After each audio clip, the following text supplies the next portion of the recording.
मैंने दिसंबर के टाइम में बनाया था और मई तक में मेरी डाउट कॉपी पूरी भर गई थी। अभी आपके 2 महीने बचे हुए हैं, 60 दिन बचे हुए हैं, 15 मॉक टेस्ट लगाओगे, हर एक टेस्ट में 50 क्वेश्चन फिजिक्स के रहेंगे, यानी कि 750 क्वेश्चन आपने फिजिक्स के लगा चुके होंगे। Hi and hello everyone, my name is Daraksha Tarannum, a first year MBBS student at Netaji Subhash Chandra Bose medical college Jabalpur. Exam के लिए जब आखिरी के 2 महीने बचे हैं, इन दिनों यार आपको सब लोग कहते होंगे कि यार मॉक टेस्ट लगाने हैं, ज़्यादा से ज़्यादा मॉक टेस्ट लगाने हैं। मैं आपको बोलूँगी कि ज़्यादा से ज़्यादा मॉक टेस्ट नहीं लगाने हैं, लेकिन आपको इतने मॉक टेस्ट ज़रूर लगाने हैं जिनको आप अपने दिमाग में भर सकें। अगर आप आज से 2 महीने बचे हैं, यानी कि 60 डेज़ बचे हुए हैं, अगर आप 4 दिन में एक टेस्ट लगा रहे हो ना फुल सिलेबस, तो आप टोटल 15 टेस्ट लगा चुके होंगे। 15 टेस्ट यानी कि लगभग आपके 3000 क्वेश्चंस। 3000 क्वेश्चंस, इतने सारे क्वेश्चंस अगर आप अपने दिमाग में भर लेते हो नीट तक, तो इनमें से ही तो कुछ क्वेश्चंस पूछे जाएंगे नीट में। और कहाँ से क्वेश्चन बन के आएंगे यार? इनमें ही से क्वेश्चन बन के आएंगे, इनसे ही रिलेटेड क्वेश्चंस बनकर आएंगे। लेकिन आपको ये 3000 क्वेश्चंस आपके दिमाग में याद कैसे रहेंगे? क्योंकि एक बार हमने कोई चीज़ देखी तो हमें वो 2 महीने तक, 3 महीने तक याद रहा, ऐसा तो हो ही नहीं सकता। इसलिए आपको कोई भी एक जो आप टेस्ट दे रहे हैं उसे आपको सिर्फ एक बार नहीं देखना है। आपने बिल्कुल सही गैस किया, अगर अब तक गैस कर लिया है तो। ये वीडियो आपकी इस मुद्दे पे बेस्ड है कि आपको टेस्ट का एनालिसिस कैसे करना है। आई विल टेल यू कि टेस्ट को आपको एनालाइज कैसे करना है, ताकि हर एक टेस्ट में जो 200 क्वेश्चंस आ रहे हैं, हर टेस्ट में आप उनको कैसे अपने माइंड में बैठाओगे, कैसे उन सारे क्वेश्चंस को आप अपने दिमाग में बैठाकर पूरे याद रखोगे। इस वीडियो के एंड तक आप वो एक स्ट्रैटेजी जान जाओगे जिसके रहते आप हर एक टेस्ट का बहुत ही एक सही वे में एनालिसिस कर पाओगे। अब आपको एनालिसिस कैसे करना है, बिना किसी और बकवास के इस चीज़ को हम शुरू करते हैं। सबसे पहले तो मान लो आज आपने एक टेस्ट दिया, ठीक है, फिजिक्स के 50 क्वेश्चन, केमिस्ट्री के 50 क्वेश्चन, बायोलॉजी के 100 क्वेश्चन। अब आपको इस टेस्ट का एनालिसिस करना है। सबसे पहले हम सबसे डिफ़िकल्ट सब्जेक्ट जो नीट एस्पिरेंट के लिए मोस्टली होता है फिज़िक्स, उसकी बात करते हैं कि फ़िज़िक्स का एनालिसिस हमको कैसे करना है टेस्ट में। तो फिज़िक्स के एनालिसिस के लिए जब आप क्वेश्चन पेपर अपने हाथ में लेकर के बैठे हैं, तो आपको क्वेश्चन को ढंग से पढ़ना है, ठीक है। आपने पेपर में दिया, टेस्ट देकर आ गए आपने बहुत सारे क्वेश्चंस को अटेम्प्ट किया होगा, काफ़ी क्वेश्चन आपने स्किप किए होंगे, ड्यू टू एनी रीज़न आपने स्किप किए होंगे। और अगर आपके कुछ क्वेश्चन आपने जो कर आए हैं, उनमें से कुछ क्वेश्चंस तो ऐसे होते हैं जो हमारे तुक्के में सही हो जाते हैं। नो ऑफेंस, बट तुक्के सब लगाते हैं, तुक्के में बहुतों के क्वेश्चन सही हो जाते हैं, ठीक है। ये एक चीज़ हो गई कि तुक्के में सही हो गए। कई सारे रीजंस हो सकते हैं जिसकी वजह से आपके वो क्वेश्चन सही हो, या तो आपको बहुत ही अच्छे से आता था कॉन्सेप्ट और आप कॉन्फिडेंस से उसको लगा कर आए हैं, या फिर आपको कॉन्सेप्ट तो आता था मगर कॉन्फिडेंस नहीं था, लेकिन आपका वो क्वेश्चन सही हो गया, या फिर आपने गलती से लगा दिया उसको, या फिर तुक्के में आपका वो क्वेश्चन सही हो गया। तो ये जो रीजंस है ना जिसकी वजह से आपका वो क्वेश्चन सही हुआ है, इसमें भी आपके ऐसे चांसेस हैं कि वही सेम क्वेश्चन आपका अगली बार में गलत हो सकता है। तो ये तो बड़ा वाला ब्लंडर है ना कि यार आपने एक बार वो क्वेश्चन ऑलरेडी सॉल्व कर लिया है, लेकिन जब आप दोबारा उस क्वेश्चन को सॉल्व कर रहे हैं तो वो आपका गलत हो जाए। ये तो ब्लंडर है ना। तो इस ब्लंडर को ठीक कैसे करेंगे, इसी के लिए मैं एक आइडिया लेकर आई हूँ आप सबके लिए। जब मैं एग्ज़ाम की प्रिपरेशन कर रही थी तो मैंने जो टेस्ट दिए थे उसमें मैं एनालिसिस कुछ इस तरीके से करती थी कि फ़िज़िक्स का मैंने पेपर देखा, फ़िज़िक्स का मैंने टेस्ट लगा लिए, टेस्ट में जाकर के मैंने 30 क्वेश्चन लगा के आए, मान लो 30 क्वेश्चंस में से मेरे मान लो 10 क्वेश्चन गलत हो गए। अब 10 क्वेश्चन मेरे किसी भी रीज़न से गलत हो सकते हैं। वो मेरी सिली मिस्टेक की वजह से गलत हो सकते हैं, वो मेरे कॉन्सेप्ट गलत अप्लाई करने की वजह से हो सकते हैं, या फिर वो मेरे कॉन्सेप्ट ना आने की वजह से हो सकते हैं, या फिर मैंने तुक्के लगाए होंगे, तुक्के में मेरे क्वेश्चन भी गलत हो गए। किसी भी रीज़न से गलत हो सकते हैं।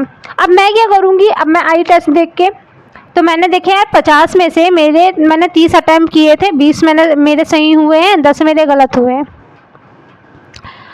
तो अब मैं ये चीज़ करूँगी कि पहले मैं 20 क्वेश्चंस को देख लूँगी कि जो मेरे सही हुए हैं उनमें से कितने क्वेश्चन ऐसे थे जिनका कॉन्सेप्ट मुझे जेन्युइनली आता था और जिन्हें मैंने जेन्युइनली सॉल्व करके सही किया है और जिनके मेरे चांसेस हैं कि मैं कभी नहीं भूलूँगी। तो ये क्वेश्चन हमारे साइडलाइन हो गए। मान लो ऐसे मेरे 5 क्वेश्चन थे जिनके कॉन्सेप्ट मैं ज़िंदगी में कभी नहीं भूलूँगी। अब 15 क्वेश्चन ऐसे हैं जिनमें मेरे को थोड़ा थोड़ा डाउट है, थोड़ी थोड़ी शंका है कि यार ये क्वेश्चन को ऐसे सॉल्व और कर सकती थी कि नहीं कर सकती थी वाला, या फिर इस क्वेश्चन में मैं यही फॉर्मूला क्यों लगाई, मेरे को ये वाला डाउट है। तो मैं क्या करूँगी कि उन क्वेश्चन को अपने नोटबुक में शॉर्ट तरीके से नोट करूँगी। मैं उसको लिख लूँगी कि ये क्वेश्चन आएगा तो ये फॉर्मूला यूज़ करना है और क्यों यूज़ करना है, बाकायदा रीज़न के साथ। इसके अलावा अब जो हमारे क्वेश्चन गलत हुए हैं उनको हमें कैसे डील करना है। जो क्वेश्चन हमारे गलत हुए हैं उनमें से हमें पहले तो क्वेश्चन को बहुत ध्यान से पढ़ना है, क्या दिया हुआ है क्वेश्चन में, क्या चीज़ पूछी हुई है, ये सारी चीज़ें हमने एनालाइज करनी है पहले। उसके बाद में फिर हमको इसके सॉल्यूशन पे जाना है। इसका जब हम सॉल्यूशन जान लेंगे तो हमें ये रीज़न पता होना चाहिए कि हमने यही सॉल्यूशन का यूज़ क्यों किया यहाँ पे। जो फार्मूला अगर आप सॉल्यूशन में यूज़ कर रहे हो तो वही फार्मूला क्यों यूज़ हो रहा है, आपको ये चीज़ पता होनी चाहिए। एक बार आप क्वेश्चन का टाइप देख लो और उसको सॉल्व करने का टाइप देख लो, यहाँ से आपके लिए फिज़िक्स बहुत इजी हो जाती है।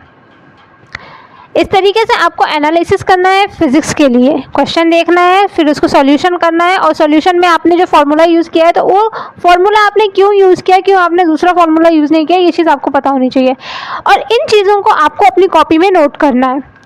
जब मैं दे रही थी ना नीट की एग्ज़ाम, जब मैं टेस्ट दिया करती थी तो मैंने अपने लिए एक डाउट कॉपी बना रखी थी। ये देखो, इसमें मैंने क्या किया हुआ है, क्वेश्चन लिखा हुआ है और नीचे सॉल्यूशन लिखा हुआ है।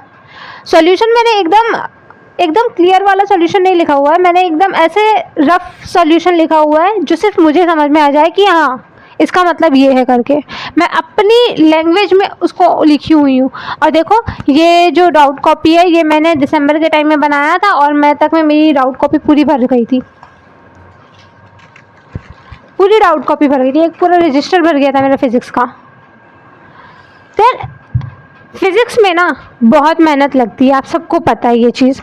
अभी आपके 2 महीने बचे हुए हैं, 60 दिन बचे हुए हैं, 15 मॉक टेस्ट लगाओगे, हर एक टेस्ट में 50 क्वेश्चन फिज़िक्स के रहेंगे, यानी कि 750 क्वेश्चन आपने फिज़िक्स के लगा चुके होंगे। इसके अलावा आपको PYQs की भी प्रैक्टिस करनी ही है। आप 1000 से ज़्यादा क्वेश्चन नीट तक लगा चुके होंगे।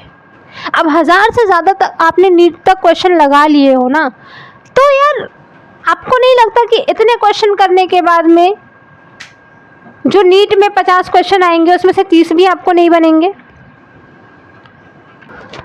और थोड़ी और ज़्यादा मेहनत कर लोगे तो 35 क्वेश्चन बन जाएंगे, अच्छा खासा स्कोर कर लोगे फिज़िक्स में। इसके अलावा फिज़िकल केमिस्ट्री में क्या करना है आपको, फिज़िकल केमिस्ट्री में आपको सेम चीज़ अप्लाई करनी है। आपको वैसे तो फिज़िकल केमिस्ट्री में बहुत ज़्यादा कुछ है नहीं ना, सिर्फ नोट्स रिवाइज करने और PYQs लगाने हैं। PYQs के अलावा जो अभी आप मॉक टेस्ट दे रहे हो वो टेस्ट लगाने हैं और उसमें जो भी क्वेश्चन आपको नहीं जम रहा है, ये जितने भी क्वेश्चन आ रहे हैं उन सबको रिवाइज करना है। अगली मॉक टेस्ट देने से पहले आपने जो पुराना मॉक टेस्ट दिया हुआ है उसको ठीक से एनालिसिस करना है। ठीक से एनालिसिस करने का मेरा यही मतलब है कि जो आपने पहला मॉक टेस्ट दिया है ना उसके 200 के 200 क्वेश्चन आपके दिमाग में बैठे होने चाहिए। और जब आप अगला मॉक टेस्ट देने जा रहे हो तो एक नज़र उन क्वेश्चंस को देख लो जो क्वेश्चन आपसे पिछले टेस्ट में नहीं बने थे, या आपने गलती से सही कर दिया था, या फिर आपने वो गलत कर आए थे, या आपकी सिली मिस्टेक हुई थी। उन चीज़ों को एक बार देख लो और फिर आप अगले टेस्ट में जाओ। अगर आपका स्कोर नहीं बढ़ता है ना तो फिर बताना। मेरी ये वाली एडवाइस ना एक बार सिर्फ 3-4 मॉक टेस्ट में मान कर देखो। अपने 3-4 मॉक टेस्ट में मेरी इस एडवाइस को मान कर देखो। अगर आपका स्कोर बूस्ट नहीं हुआ तो फिर कहना। उसके बाद में आप मेरी कोई भी बात मत मानना, लेकिन एक बार जेन्युइनली इस चीज़ को ट्राई करके देखो। कैसे नहीं बढ़ेंगे यार स्कोर? जब आपको 200 क्वेश्चन पहले एक बारी में तैयार होगा तो अगली बार में क्या कॉन्सेप्ट रिपीट नहीं होंगे क्या? हर साल कॉन्सेप्ट रिपीट होते हैं नीट में। प्रीवियस ईयर क्वेश्चंस करने इसलिए बोलती हूँ क्योंकि हर साल नीट में कॉन्सेप्ट रिपीट होते हैं, इस बार भी होंगे। अब हमने फिजिक्स और फिजिकल केमिस्ट्री तो जान ली कि हमको इस तरीके से एनालाइज करना है। इसके बाद में हमको ऑर्गेनिक केमिस्ट्री कैसे एनालिसिस करनी है, तो उसके लिए जो आप ऑर्गेनिक में सबसे पहले तो अपने नोट्स पढ़ लेना। नोट्स तो बार बार पढ़ना है, जितने ज़्यादा बार हो सके उतने ज़्यादा बार आपको नोट्स पढ़ने हैं, ऑर्गेनिक में तो स्पेशली यार। इसके बाद में आपको जो आप टेस्ट लगा रहे हो ना, 50 केमिस्ट्री में 50 क्वेश्चंस होते हैं, उसमें से ऑर्गेनिक, इनऑर्गेनिक और फिजिकल केमिस्ट्री होता है। फिजिकल केमिस्ट्री हमने जान ली कि कैसे करना है। अब ऑर्गेनिक केमिस्ट्री में ऐसा है कि जितने ऑर्गेनिक के आपको क्वेश्चन आए ना, उन सारे क्वेश्चन को आपको नोट करते चलना है। इतना सा नहीं हो पाएगा क्या यार? देखो 15 अगर टेस्ट भी लगा रहे हो ना, 4-4 दिन में एक टेस्ट लगा भी रहे हो ना, तो 15 टेस्ट हो रहे हैं, तो जितने क्वेश्चन आ रहे हैं ना बस उसको लिखते जाओ कि यार ये टॉपिक से क्वेश्चन आया है। ऑर्गेनिक में आपको कोई रिएक्शन आई है तो जाओ जाके उस रिएक्शन को फिर से पढ़ लो, रिवाइज कर लो। हाँ, आपसे बन भी गया वो क्वेश्चन, फिर भी जाओ रिवाइज कर लो। तुक्के में सही हो गया है, तुक्के में आपने कोई कैटायन अनायन वाला क्वेश्चन आया, तुक्के में आपने लगा दिया कि हाँ, तो ज़्यादातर तुक्के लग ही जाते हैं। एक बार जाओ और उस कॉन्सेप्ट को ठीक से रिवाइज कर लो। कोई जनरल ऑर्गेनिक केमिस्ट्री का क्वेश्चन आया है तो उसको तो डेफिनेटली रिवाइज करो जाके। क्यों करना है रिवाइज? क्योंकि ये आपके दिमाग में बैठ जाएगा। जितने ज़्यादा बार आप अपने नोट्स को देखोगे ना, उतने ही ज़्यादा प्रोबेबिलिटी है कि फाइनल एग्ज़ाम में आप उस चीज़ को रिकॉल कर पाओगे। जब आप फाइनल नीट की एग्ज़ाम दे रहे होगे ना, तो आपके आंखों के सामने आपके नोट्स आ रहे होंगे। इतनी बार देख लो नोट्स को। इनऑर्गेनिक केमिस्ट्री और बायोलॉजी की टेस्ट एनालिसिस के लिए आपको लगभग सेम चीज़ करनी है। वो ये है कि अगर आपको एनसीईआरटी की कोई लाइन पूछी है ना, तो जाओ, ज़रा सा भी डाउट है उस लाइन में, ज़रा सा भी डाउट है तो जाओ तुरंत एनसीईआरटी खोलो और तुरंत चेक करो कि आखिर में सच क्या है। बायोलॉजी में 360 नंबर लाने वाला व्यक्ति ना बहुत बार एनसीईआरटी देखा होता है, मतलब उसको एनसीईआरटी पूरी कंठस्थ होती है, रटी होती है एनसीईआरटी। तो एनसीईआरटी की जितने ज़्यादा दर्शन करोगे बायोलॉजी में, उतने ही ज़्यादा प्रोबेबिलिटी है 300 प्लस होने के। सिर्फ एनसीईआरटी पर फोकस करो, पीवाईक्यूज़ पे फोकस करो और मॉक टेस्ट लगाओ। और मॉक टेस्ट का एनालिसिस बिल्कुल इस तरीके से करना है जिस तरीके से मैंने बता दिया है। इस तरीके से 3-4 मॉक टेस्ट का एनालिसिस ऐसे करके देखो। अगर स्कोर बूस्ट होता है तो फिर मेरे को बताओ, और अगर नहीं बूस्ट होता है तो भी मेरे को बताओ। और एक बात, जितने भी लोग मुझसे टेलीग्राम में जुड़े हुए हैं, कनेक्टेड हैं, उन सब से मैं ये बोलूँगी कि यार मुझे अपने अपने मॉक टेस्ट का रिज़ल्ट बताओ। जितने भी मार्क्स आ रहे हैं, कम आ रहे हैं, ज़्यादा आ रहे हैं, it's okay, it's completely fine, just let me know. क्योंकि यार जब मुझे पता होगा ना कि आपके इतने मार्क्स आ रहे हैं, उस हिसाब से मैं आपको बताऊंगी कि आपको अब क्या करना है।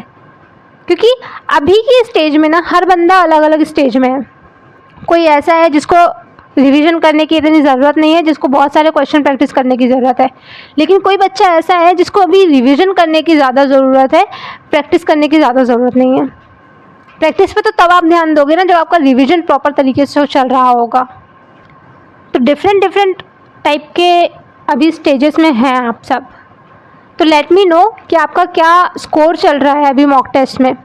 उसके अकॉर्डिंग मैं आपको बताऊंगी कि आपको अभी किस चीज़ पे ज़्यादा ध्यान देने की ज़रूरत है। And this is it for the video. और बस अब तो पढ़ते रहो यार, 2 महीने बचे हुए हैं, कहीं पे भी टाइम वेस्ट नहीं करना है इससे ज़्यादा, और सिर्फ पढ़ाई करनी है, ठीक है। फिर हम मिलते हैं अपने नेक्स्ट वीडियो में। Take care, bye bye, take care, और पढ़ते रहो, मस्त रहो, खाते पीते रहो, बाय।